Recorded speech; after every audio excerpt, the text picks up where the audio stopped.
this wasn't the video I planned on starting off with today. I know I told you guys that I would give you the decision on the tenant situation, whether I would go Airbnb or long-term tenant. And I will. I'll give you guys that in a few minutes. But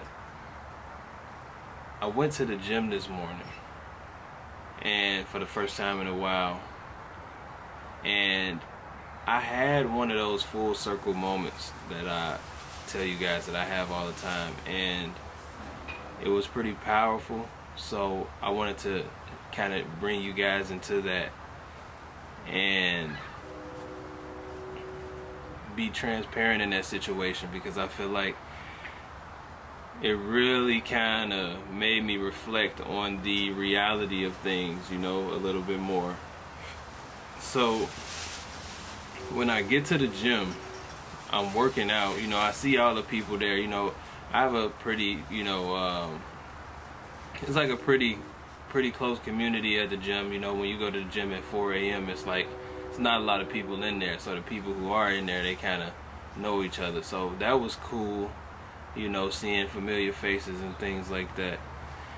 But I noticed that once I actually started to work out and get deep into my workout, I feel like at first it felt like, okay, you know, I'm back in the gym. I feel, you know, like I gotta knock the dust off or whatever. But then as I started to get deeper into the workout, I realized that I was starting to get frustrated or angry. I didn't know, like it was just coming out of nowhere, and I was like really paying attention to that. Like, wow, am I getting frustrated? Am I getting angry? Why? Like, that's always my first thing. Why am I feeling like this? Why are these feelings coming about? And so as I'm working out, I'm trying to sit with it and trying to really see and hold space for that, and see why it is that I might feel like this. And the first thing that came up for me was the fact that, like, man, you know, like I felt like my muscles, like I felt like I wanted to, like, I guess, zap my muscles back into shape. You know what I mean? I wanted to, like, zap back to where I was and with the momentum that I had built before I stopped going to the gym. And I think I was kind of frustrated at that. But then I had to ask myself, like, why am I frustrated at that? And so I felt like, upon doing further, like, you know, investigation within the situation, I feel like I came to the conclusion of, I feel like I had a full circle moment where the mirror was put into my face that let me know, like, hey, you know, like, I essentially had to mourn the momentum that I had before and understand that in that moment, I'm essentially starting over. What I did in the past, hey, that's fine. We'll pat you on the back for that. But as of today, I gotta start from scratch. You know, I gotta start with no momentum. I gotta put the first drop in the bucket today. You know, and if I want to get back to where I was, that I would have to put in the work all over again. And so that was just one of those full circle moments for me, because it's like, this is where my life is, pretty much. Like, my entire life has been what seems like stripped down to the studs. You know, like, good thing the studs are still there, but nothing else is there. So there's only space and opportunity. And I feel like everything in my life, essentially, known or unknown, has essentially been burned down to the ground, and I am, like, rebuilding from the ashes in every way of my life, like, literally in every way of my life. So I feel like today, or this morning, I had to just really hold space for frustration. You know what I mean? Like, the camera died.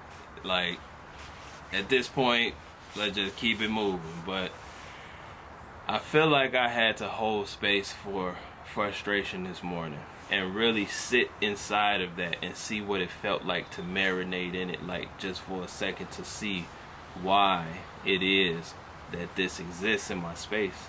And I feel like that is really, when you think about it, when I think about it, it's the fuel that's really fueling all of this. The frustration with the gym, the frustration with my finances, the frustration with where I'm at in life, the frustration that I'm in debt. All of this is frustration. It's like, and that is like the rocket fuel that's propelling my hunger to really get out of this. And so I had to really just, like, I like following things all the way to the nucleus, you know, because the nucleus is where the real problem is, and all of these other things that just manifest themselves as weeds is all a result of the nucleus. So I had to really go down in there, and I feel like frustration is what really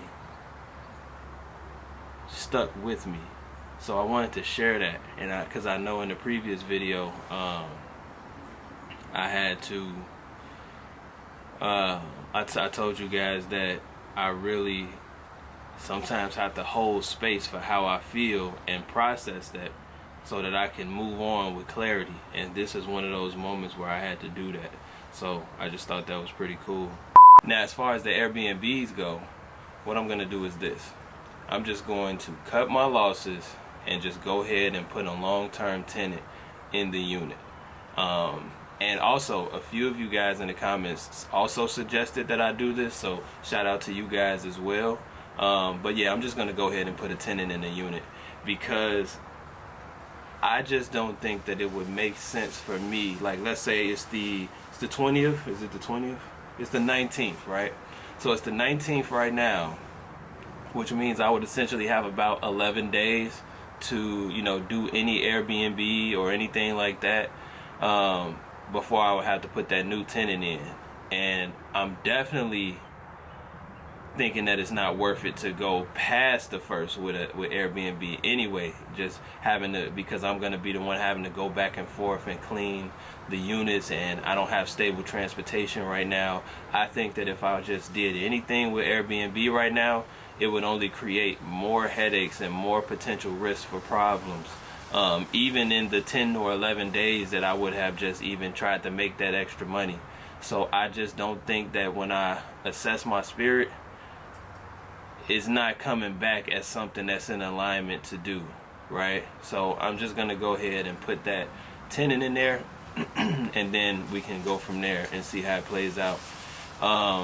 Because essentially I'm just trying to get out of this deal. Now, when it comes to what type of tenant, that is up for air. I mean, that's up for grabs. So we do have furnish finders, which is the midterm traveling nurses, you know, midterm leases. And then on the other end, we do have Zillow, which is the year or more leases. And I'm just going to turn both of them on. So, you know, mind you, I only have to take this lease to the end of October. So I feel like if whichever one pops up first, I'm going to, you know, go with the best qualified candidate, or what I perceive to be the best qualified candidate, because you, at the end of the day, you never really know when it comes down to these tenants, man.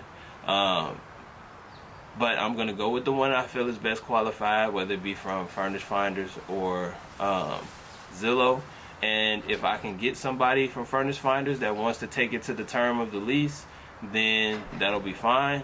But if not, if I get somebody off Zillow, what I'm gonna do is I'm just gonna, you know, do the lease for the year, and pretty much just transition the lease over to the actual owner after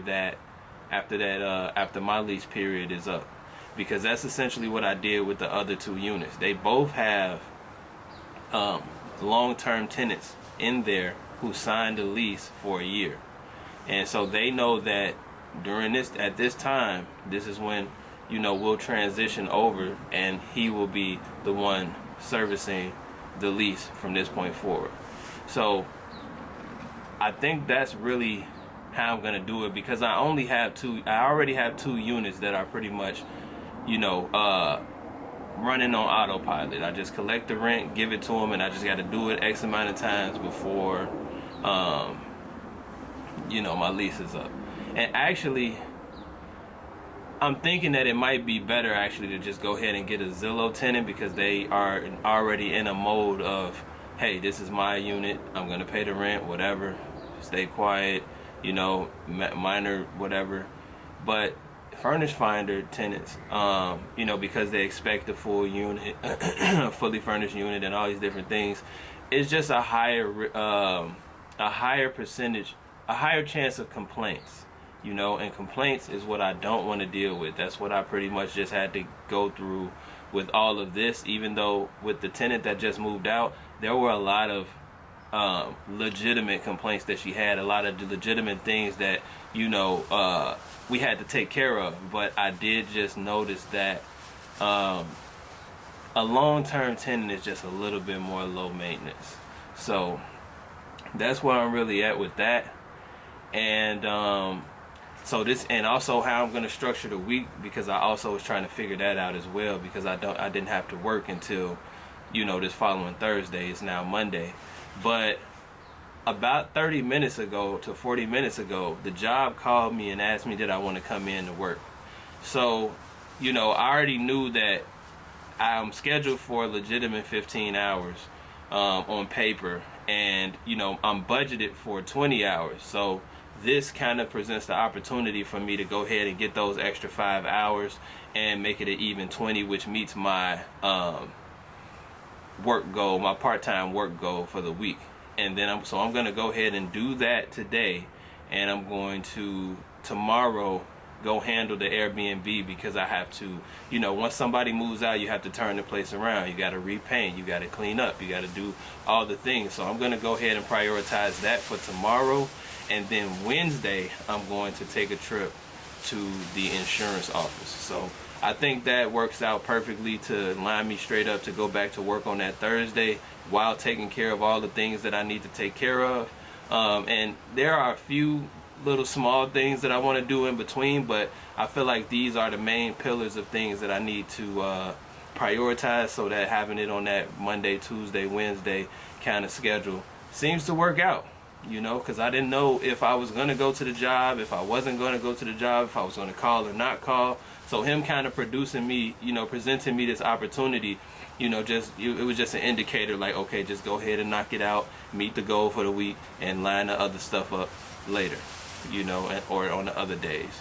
Because the guy from the insurance office also said that he wanted me to shadow him on some stuff. He said he was going to be selling an annuity pretty soon, and he said he wanted to just go over the process with me so that I can start to get accustomed to that as well, because I kind of know how annuities work, but I've never sold one. So him giving me the opportunity to kind of go over his sales pitch with me, and his, you know, his whole mindset and thinking on it is I feel like it's going to be very beneficial. I'm not going to be there to shadow him, because that's going to be on Thursday, but Wednesday we're just going to go over everything. So I feel like everything is lining up as it should. On a side note, I am getting all of my resources together and kind of adding up all my debts, because I want to present to you guys how much debt I'm actually in and have a figure for that.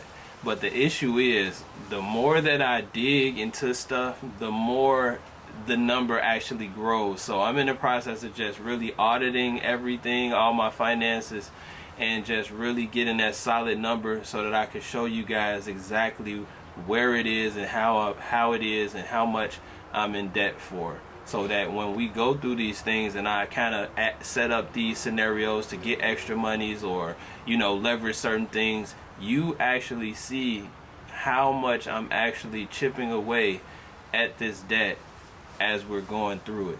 So I do want to do that, but it's just taking some time. I know I made a video showing how much I made with Airbnb, but it's just taking a little bit more time to actually get how much debt I'm in with everything, because turns out I'm in a lot of debt. So just wanted to let you guys know that, so stay tuned for that. But that's all I got for this video. So until the next video, I'll catch you guys later. Peace.